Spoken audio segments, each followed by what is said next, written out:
Hi, it's Whitney Self with Self Property Advisors. We're back with Wednesday with Whitt. Today talking about some of the things that buyers regret after closing. So most buyers move in and they love their home, but there's a few things that they regret throughout the process.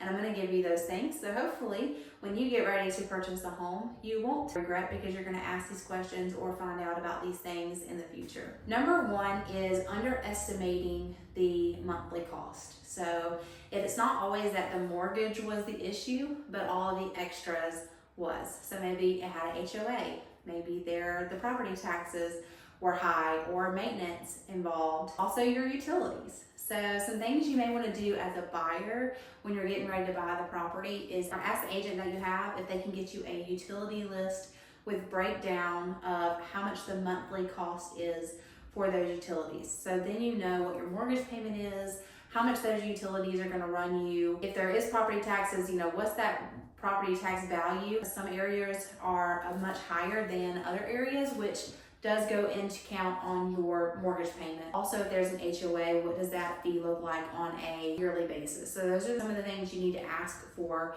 when you're looking at how much is this going to cost me to buy a house, and what is my monthly payment going to look like on top of my utilities, because that's a major concern. A lot of people get into a house and they're definitely okay with their mortgage payment because they knew that up front, but then the utilities start coming in and then they're like, oh no, I really can't afford this. Regret number two is that the home was amazing, but maybe the location was not. So things you didn't put into place were traffic noise, a long commute to work, lack of nearby amenities. So there's nothing really nearby. You've got to travel to go get to Walmart or a grocery store or whatever it may be. Busy streets, and also your school zones. So those are some things that maybe you want to look at or look into when you're getting ready to put an offer on that home. Make sure it makes sense for you and your family.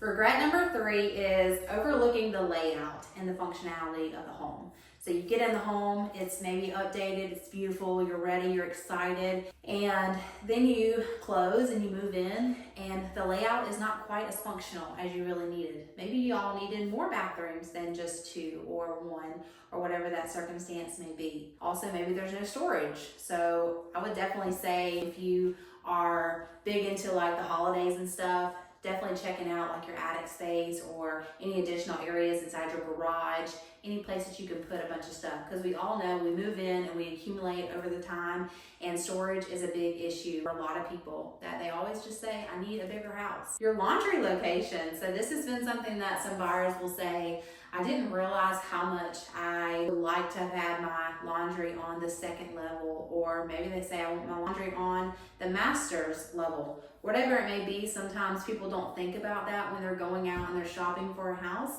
but laundry location is another regret that we hear. Pretty does not always mean that it's practical, so please make sure you pay attention to the functionality of your home before you get ready to make that offer on it. Regret number four is you rushed into making an offer, and maybe it was a multiple offer situation and you waived your home inspection. 100% would never, ever, ever advise you to waive a home inspection. It is extremely important for you to get a home inspection, to know exactly what is going on with that property prior to you signing and making it yours. So please, if you ever come across a situation where the home is sold as is and you're just like, oh, well, it's sold as is, they're not going to do anything anyway, I don't need an inspection, I don't want to pay that money. Please pay the money. There's so many things that can be wrong with your house that you cannot see just by walking through it. So 100% would put in a plug for working with a home inspector and making sure they're certified, that they are doing a good job on letting you know what's going on in that home. Number five is overstretching financially. So you got pre-approved. Yay. That's a big step, right? That does not always mean that makes sense for you. So say you got pre-approved for $350,000, but financially, it doesn't make sense for you to spend over $300,000. Do not overstretch your buying power. Please make sure you guys stay comfortable in what you're buying and that it makes sense on the month to month with all the things that are coming in place within buying a house. That's the worst thing that can do. It literally causes a financial strain on you and your family. So please, just because you got approved for it doesn't mean you need to spend it. So I'll leave you with this. Every one of these regrets can be taken care of by asking the right questions, having the right agent on your side, and getting the right guidance that you need. If you're thinking about buying a home, we would love for you to avoid these regrets. Please reach out to Self Property Advisors today. Comment buy on this message or send us a text message, 770-597-2888. We'd love to help you. Thanks so much.